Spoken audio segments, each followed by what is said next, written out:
Welcome to That Business Show 2.0 with your host, Jamie Maloney, where business becomes show business. New episodes air each weekday morning, 9 a.m. at thatbusinessnetwork.com, and then made available on iTunes and on YouTube. Also connect with us all across social media at That Business Show, facebook.com/That Business Show. Today we're going to talk about one of my favorite topics, and a topic we've covered a number of times on this program, podcasting. Exactly what we are doing each and every day on this program with Steve Lubetkin, award-winning podcast producer and author of the new book, The Business of Podcasting. So Steve, welcome to the program today. Thanks, Jamie. Great to be with you. So first off, tell me a little bit about your background. I know you spent some time in traditional radio, now you're podcasting, but tell the audience a little bit more about yourself. Well, it's I like to tell people that I started being a podcaster when I was a teenager. Back when I was about 16 years old, my dad was an instructor at a military base in New Jersey where the Army had its training school for communications arts. And one of the things they taught the soldiers to do was to be DJs on Armed Forces Radio. And they had a mock-up studio on the base. And my dad got me in there one afternoon. And when I came out of the studio, I knew that's what I wanted to do for a living. It was, I just got bit by the radio bug. And the first thing I did was go home and set up a little studio in my parents' basement. And you can see behind me one of the reel-to-reel tape recorders that I used to make pretend radio shows with an old-fashioned turntable, a microphone, and that recorder.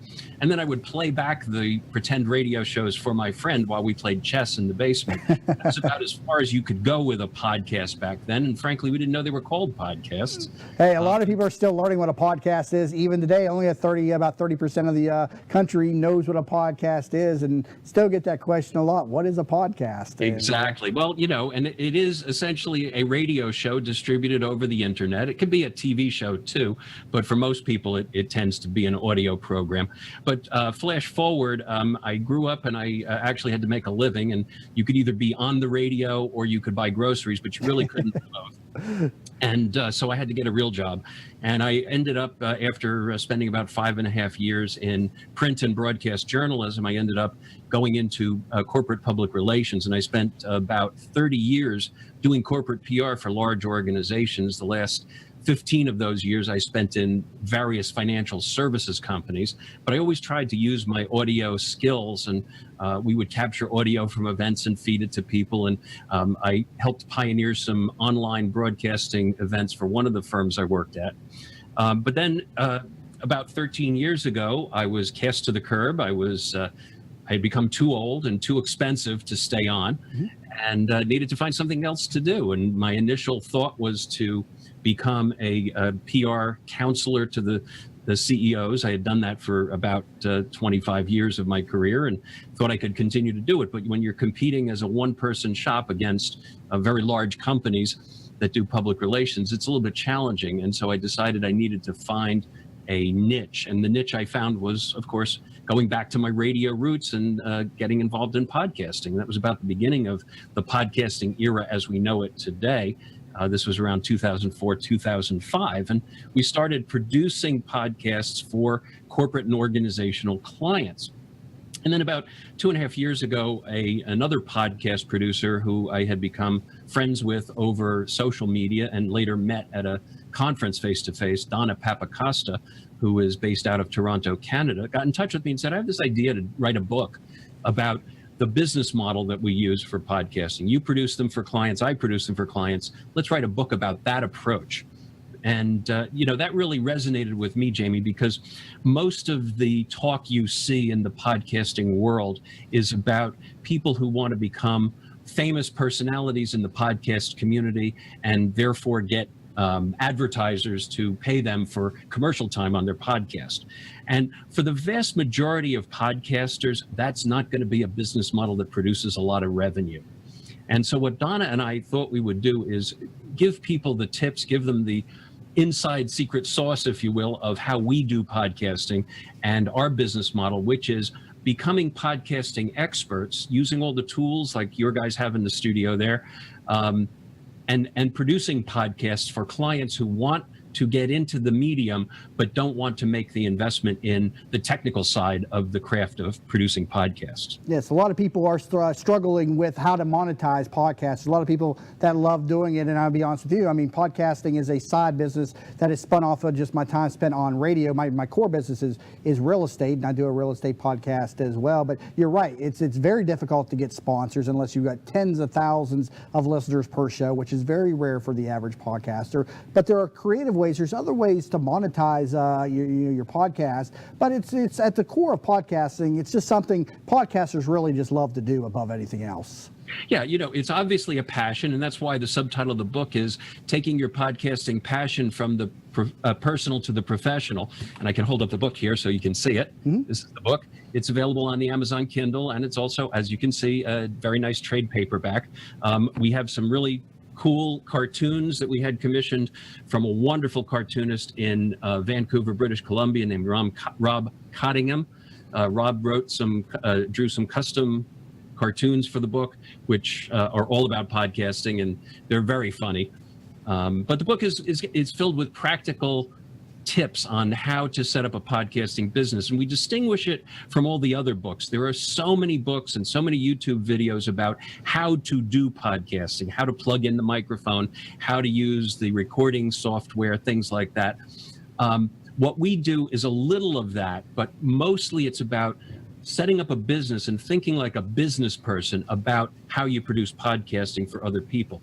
And frankly, my experience was I had a couple of early experiences where I was double booked. I had a client who needed me to record a podcast in location A, and someone else asked me if I could record in location B on the same day. And it would have been fine if I could have found a podcast buddy who had the appropriate gear to go out and help me produce a podcast. We could have split the revenue and it would have been a great thing. But the problem I found was so many podcasters are wedded to, plugging a microphone into a computer in their basement, and that's their podcasting tools. They didn't have portable equipment. They didn't have portable recorders. They didn't have wireless microphones. Mm-hmm. They didn't have mixing boards that could go out on the road. And, I was surprised because, usually the people who do podcasts are kind of, technically inclined people. I don't want to say geeky, but hey, we're geeky. And we want to use cool gear. And I thought it would be kind of an obvious thing, but it turned out not to be.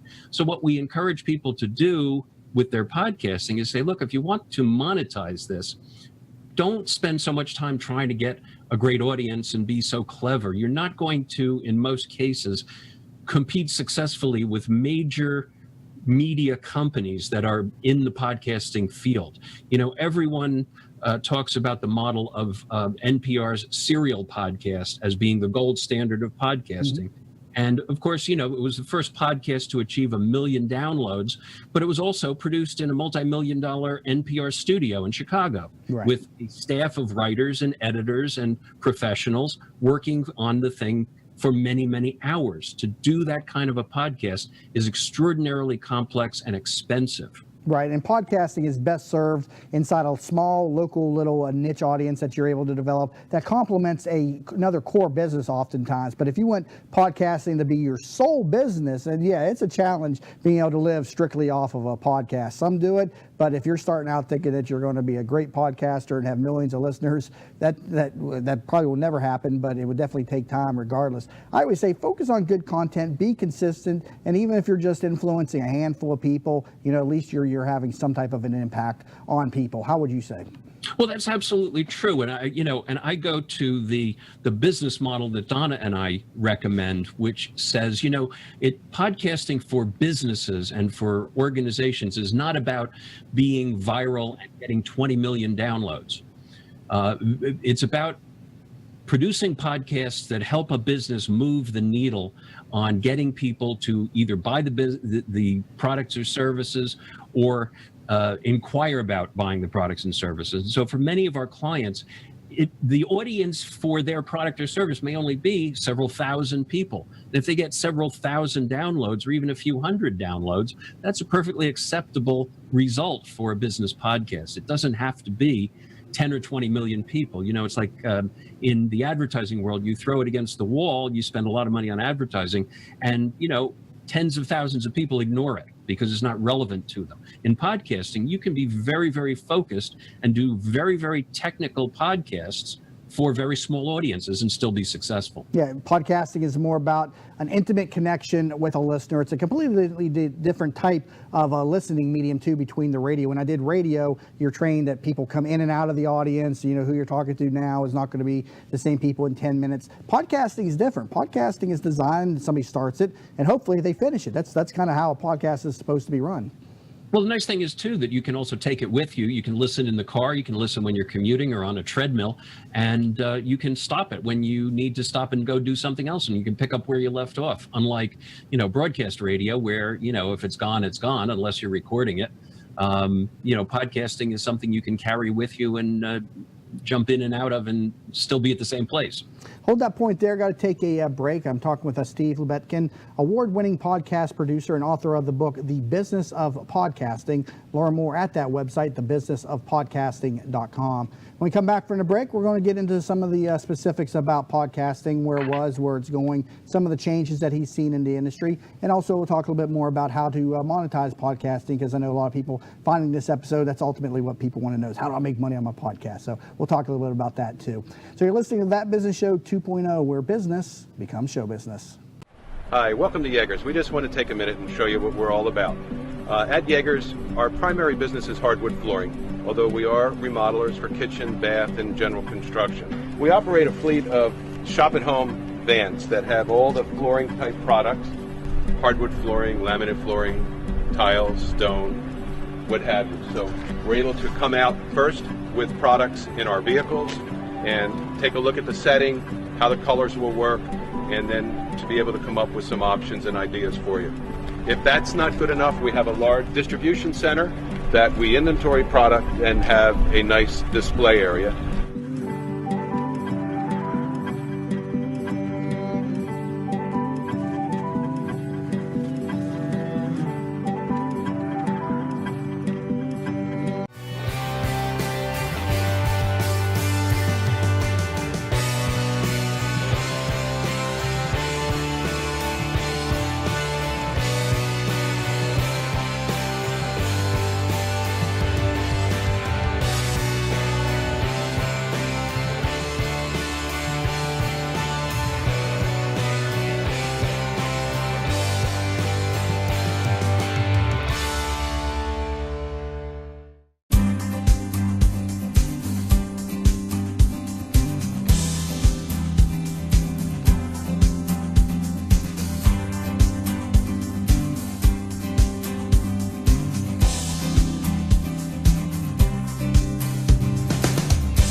Welcome back to That Business Show 2.0. I am your host, Jamie Maloney, where business becomes show business. Today I'm talking with Steve Lubetkin. He is an award-winning podcast producer and author of the book, The Business of Podcasting. Steve, I first found out about podcasting in 2004. I was doing some stand-up comedy at the time. I noticed another comedian had started a podcast online, and I started paying attention to what he was doing, and I was really fascinated by what he was doing. My only regret is I didn't do it too. I mean, if I had started in 2004, I'd probably definitely be a well-known podcaster by today's standards. But talk to me about, how you've seen podcasting develop over the last 10 to 15 years. Well, I think people have gotten a lot more sophisticated about how to do it. The tools have gotten a lot better too. One of the things that happened fairly early on is that some of the companies that produce broadcast audio equipment realized as their market for radio station purchases of microphones, mixers, and headphones was declining, as there was so much consolidation going on in terrestrial radio, they started offering podcaster packages. The gold, silver, and bronze model. The more you spend, the more cool tools you get. Mm-hmm. And so that became available. People started also exchanging tips and tricks for how to do things better. The software improved, and certainly bandwidth improved over the years.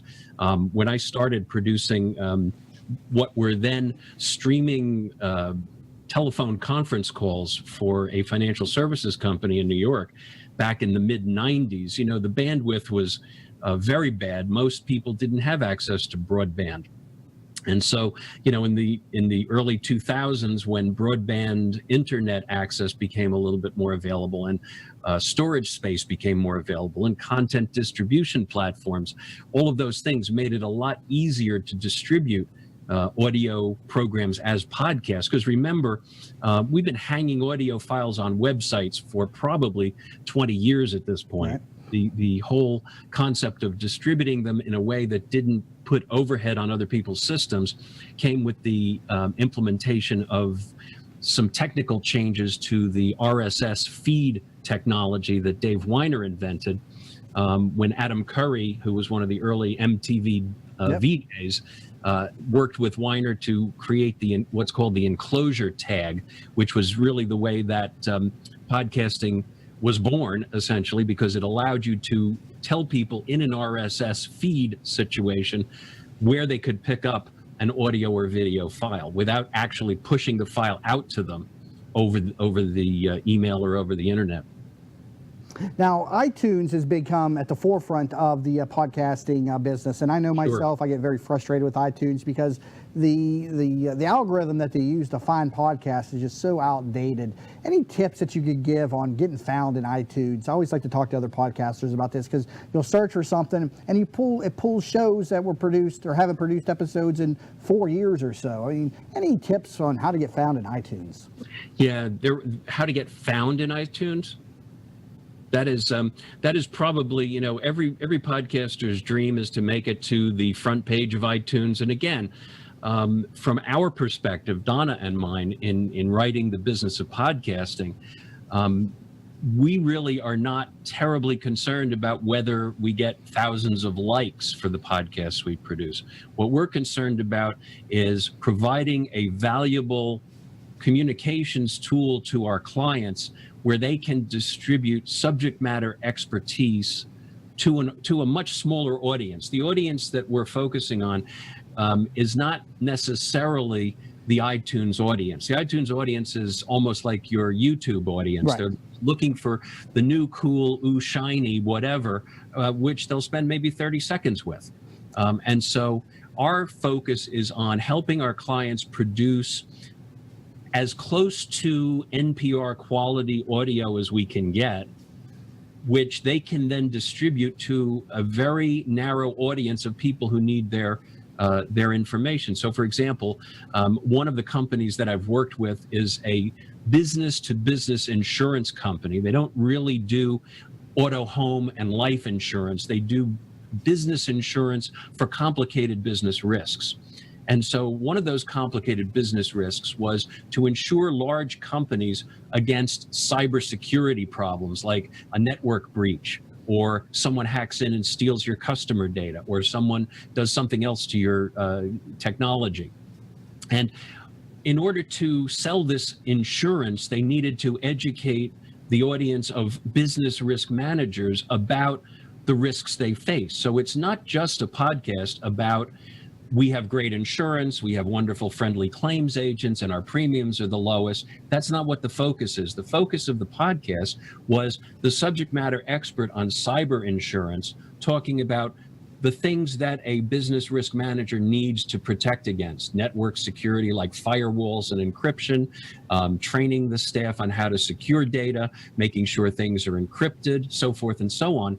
And oh, by the way, insurance is a component of all of your risk management strategies.